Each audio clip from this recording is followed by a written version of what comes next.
Aujourd'hui, un couple est arrivé à l'aéroport international de Mexico. Ils sont de retour d'un voyage qu'ils ont fait ensemble en Asie. Lorsqu'ils font la queue à la douane de l'aéroport, ils décident de ne pas déclarer les saucisses de porc qu'ils ont apportées avec eux, c'est juste de la nourriture. De retour à la maison, la famille et les amis ont préparé un dîner surprise. En souvenir de leur voyage exotique, le couple décide de prendre les saucisses de porc qu'ils ont ramenées d'Asie et de les partager avec leurs invités. Pendant que les adultes mangent, dans un fauteuil voisin, la petite Anna nourrit son mini-porc avec les restes des saucisses de porc qu'elle mangeait.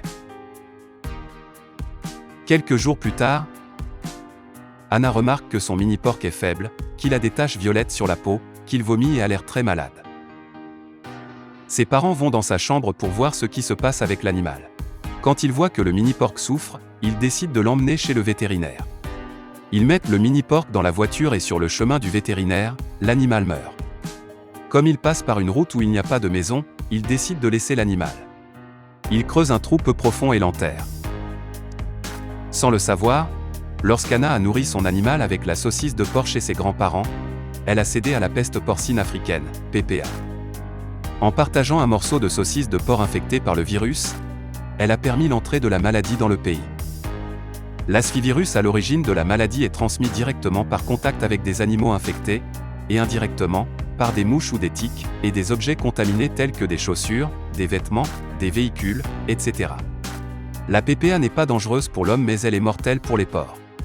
Anna était très triste de la perte de son animal de compagnie. Son père décide donc de l'emmener dans une ferme voisine, où l'on élève des porcelets. En arrivant à la ferme, le gérant emmène Anna et son père voir les porcelets. Anna entre, elle voit les porcelets, les tient et joue avec eux. La désinfection des chaussures et des instruments est très importante, de même que la gestion des déchets et leur incinération. Quelle que soit la nature des visiteurs, les visites doivent être limitées. L'accès au personnel non essentiel doit être empêché et reste. La désinfection des chaussures et des instruments est très importante, de même que la gestion des déchets et leur incinération. Indépendamment de la nature des visiteurs, les visites doivent être limitées. L'accès au personnel non essentiel doit être empêché et restreint. Cette maladie a affecté la production porcine en Asie, en Europe et en Afrique.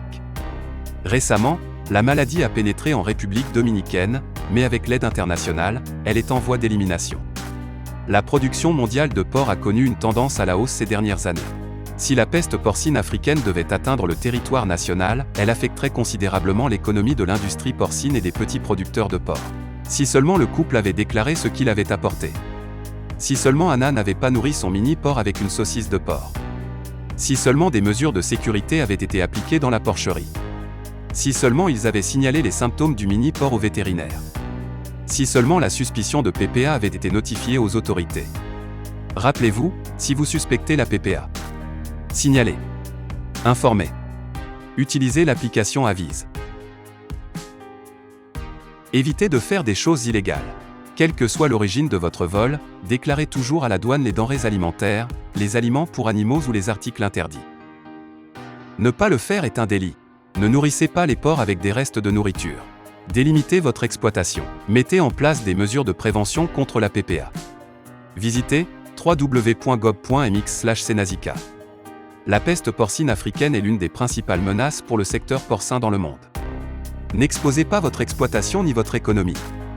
Rendre ce pays exempt de cette terrible maladie est la responsabilité de chacun. En cas de suspicion d'une épidémie, que ce soit du porc YEH ou du porc NOT, informez en le Senasica les autorités de santé animale. Vous pourriez être le héros porcin dont le Mexique a besoin.